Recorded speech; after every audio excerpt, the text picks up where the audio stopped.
Bir zamanlar uzak bir galakside, ufacık bir gezegende Küçük Prens adında bir çocuk yaşarmış.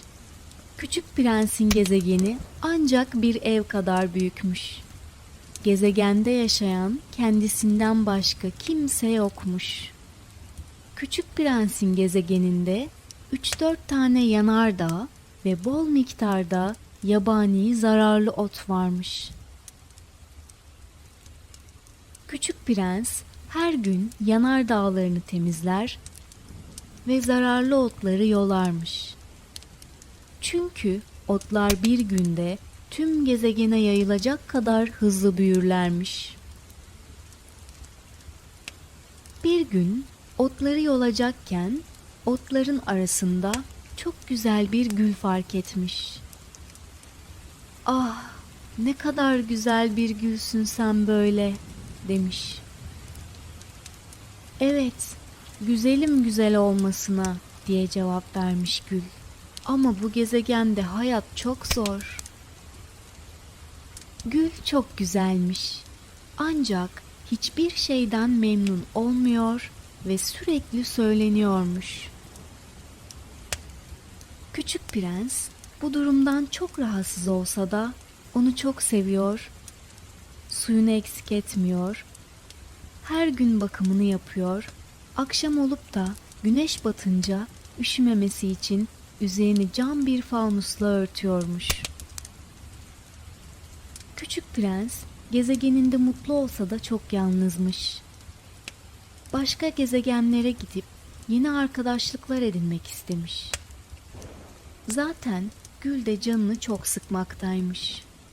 Gezegenden ayrılma vakti gelince Gül'ünü çok özleyeceğini fark etmiş.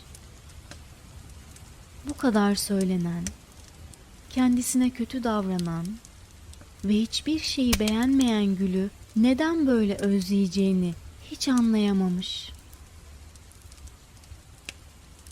Küçük Prens uzayda yol alırken birbirinden ilginç gezegenlere uğramış. Gezegenin birinde hiç halkı olmayan bir kralla tanışmış. Bir diğerinde kendi gezegeninin coğrafyasından haberi olmayan bir coğrafyacıyla, bir başkasında ise güneş batınca lambasını yakan ama 3 saniye içinde yeniden güneş doğduğu için hemen söndürmek zorunda kalan bir adamla karşılaşmış. Sonraki 3 saniye içinde güneş yine battığı için lambasını tekrar ve tekrar yakıp söndürüyormuş. Küçük Prens'in yolu nihayet dünyaya düşmüş. Dünyaya inince etrafta kimseleri görememiş. Çünkü burası bir çölmüş. Küçük Prens çölde ilerlerken bir tilki ile karşılaşmış.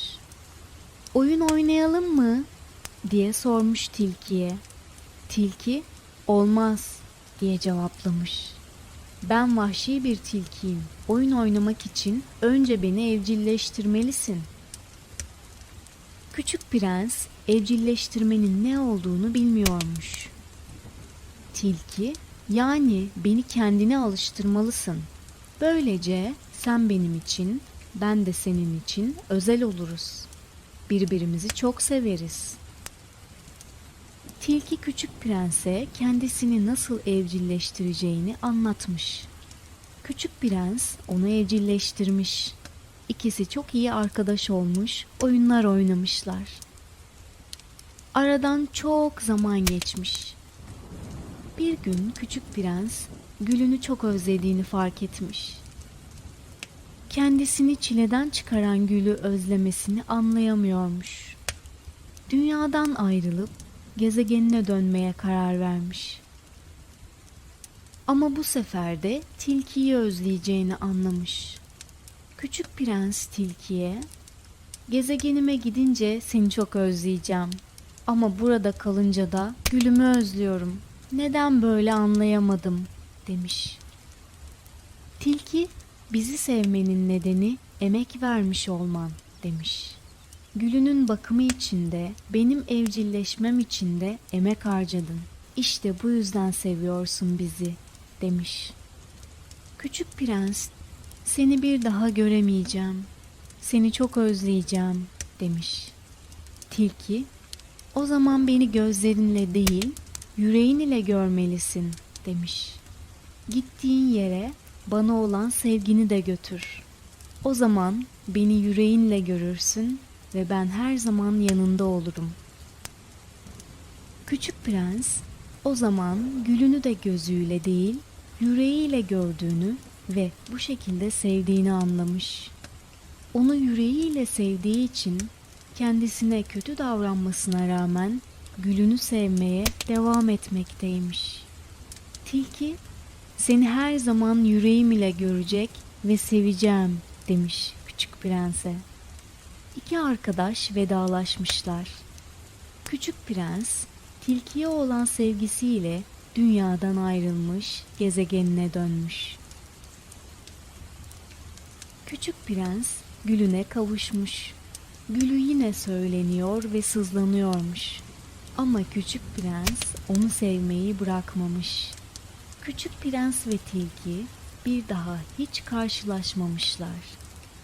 Ancak uzak da olsalar daima birbirlerini hatırlamış ve sevmeye devam etmişler.